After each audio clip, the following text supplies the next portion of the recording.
Good morning, Culinary 2 kids. So, this is now the next phase of the caramelization demonstration. So, prior I showed you how to caramelize bananas, and you can put that onto waffles or pancakes or ice cream or whatever you want to do. So, if you make those and you want to put them on top of something, show me a picture of what you put on top of, then you will get a little bit extra credit for it.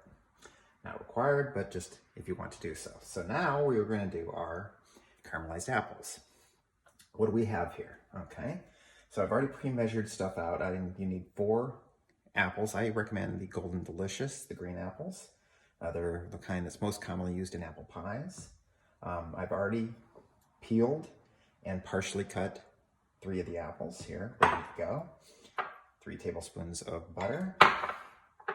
3 tablespoons of brown sugar, cinnamon, and all my tools here. So here's one more apple. I'm going to show you how to do this. I also have my paring knife, which is for small jobs in the kitchen.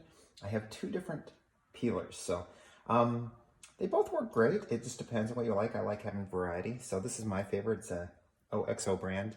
Some of my favorite kitchen tools. Very affordable. You can find them at Target or most places. You buy kitchen supplies.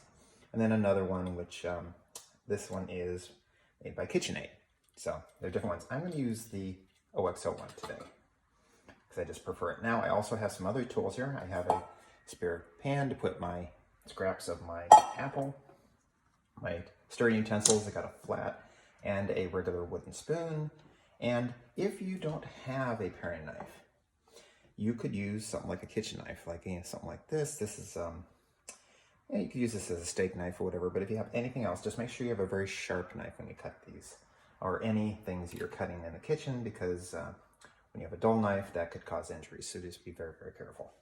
So let's go and show you the process. So how do I do this? And I also got my pan ready here to go shortly. So I'm going to peel them. So what I'm going to do is just going to go and, and peel them top to bottom, putting my fingers there and making sure my fingers are out of the way so I don't cut myself, like so. Oops, sorry. Now, if you don't have a peeler, and you may not have one of these, I'm going to show you a technique that you could do. Otherwise, it does unfortunately take more of the apple off if you do that. You could take the paring knife, or you could take a serrated knife and you could cut off the edges of it. It's a little bit slower, and as you notice, it does take off some of the apple.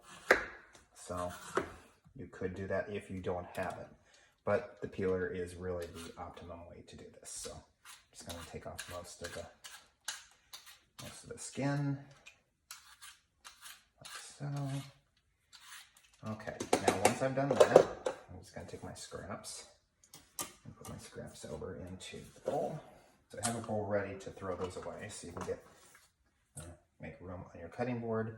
Then I'm going to take my paring knife. I'm going to put the apple down like so, fingers on both sides, cutting down through from top to bottom. Then cut that in half, anchor it with your 2 fingers on both sides of it, like so. Now you got 4 quarters here. Okay, so what I then do is I then cut off the ends, because sometimes a little rough, has a little remnants of the peel on them, and then I cut downward to get rid of the seeds and the core.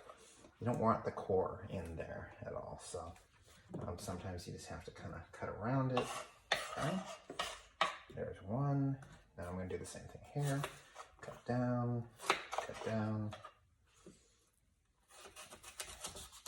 Cut the core out. I got 2 more there. Cut the ends off.